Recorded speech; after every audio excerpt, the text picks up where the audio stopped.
بسم الله الرحمن الرحيم. السلام عليكم، معكم خوكم آمين، مسوق شبكي في شركة أوبس. اليوم كاين بزاف مفاجآت جدد مع الموقع الجديد تاع أوبس. أوبس أول شركة عربية مسوقة للمنتوجات الاستهلاكية. إذا اليوم سوف نرى الآن موقع أوبس اللي هو أوبس، هذا الموقع الخاص بشركة أوبس. الآن سوف نقوم بعملية تسجيل حساب مع شركة أوبس. إذا لتسجيل حساب مع شركة أوبس نأتي إلى انسكريبسيون. سنجد جدول للمعلومات سنقوم بملئه. سنقوم بملء أي خانة فيها أي معلومات تخص الشخص الذي يريد التسجيل مع شركة أوبس. أول شيء هناك الفئات الأربعة للاشتراك مع شركة أوبس. هناك نوفيس، برو، إكسبير، بوس. يعني الإنسان الذي يريد أن يسجل يقوم باختيار فئة من الفئات الأربعة. على سبيل المثال نقوم باختيار برو. الشيء الجديد والمهم والذي سيساعدنا جدا في العمل في شركة أوبس وهو اختيار الاشتراك. لماذا؟ هناك اشتراك Purchase on Credit، هناك اشتراك Achat au Comptant، بمعنى تقوم بتسديد المبلغ كلية، أم تريد أن تقوم بتسديد مبلغ المنتوج بالتقسيط.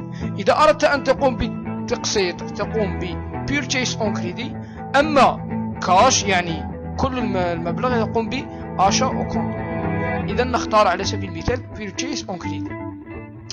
هنا نقوم باختيار على سبيل المثال الجنس، يعني ذكر أو أنثى. هنا نقوم بملء اللقب على سبيل المثال، وهنا نقوم بملء الاسم. إذا على سبيل المثال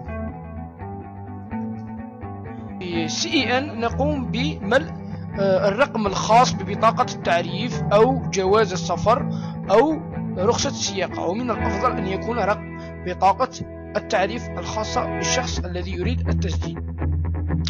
على سبيل المثال هنا date de naissance يعني تاريخ الميلاد. على سبيل المثال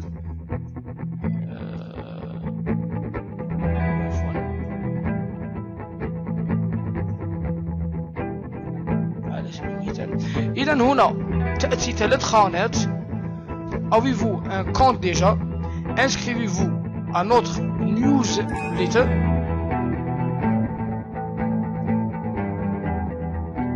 Recevez des offres spéciales dans nos partenaires. إذا كان الإنسان عنده من قبل حساب يقوم بالتشطيب على هذه الخانة، ونقوم بالتشطيب هذه الخانتين لوصول الرسائل إلى الإيميل الخاص بك.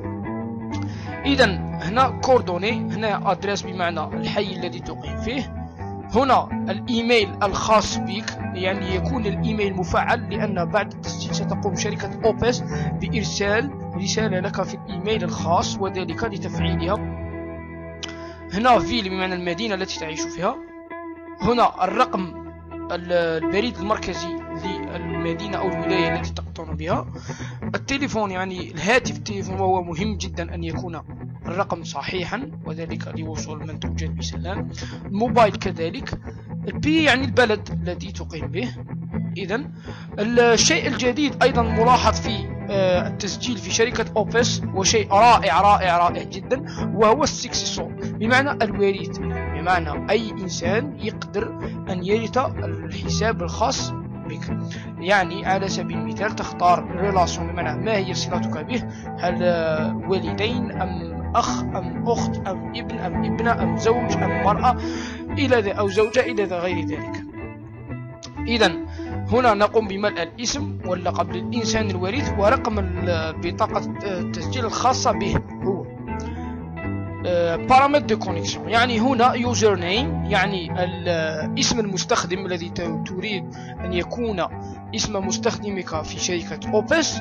هنا تقوم بوضع المود باس، يعني 8 كاركتير مينيموم، على الأقل تكون فيه 8 من الرموز. ومود باس نوفو معنى تريد تعيد كتابة المود باس. كود سيكوريتي بمعنى كتابة الكاباتشا، هنا على سبيل المثال T56EGZ. أما الشيء الملاحظ أيضا الجديد والرائع جدا في شركة أوبس أن أي حساب في شركة أوبس الآن هو يعني جدا محمي من الاختراق. يعني هناك المود باس وهناك البين هذا خاص بك أنت أيضا، والكود سيكوريتي بين إذا أردت أن تغير البين. يعني لدينا المود باس، البين، والكود سيكوريتي بين، هذا يبقى دائما من اختيارك. وأيضا الشيء الرائع والجديد في شركة أوبس في كيفية التسجيل وهو العقد الإلكتروني. يعني أي إنسان يريد التسجيل في شركة أوبس لابد عليه أن يقرأ هذا العقد الإلكتروني، وما عليه إلا أن يقوم بشطب جاكسب بعد قراءة العقد وبعد ذلك انسكريبشن. وشكرا.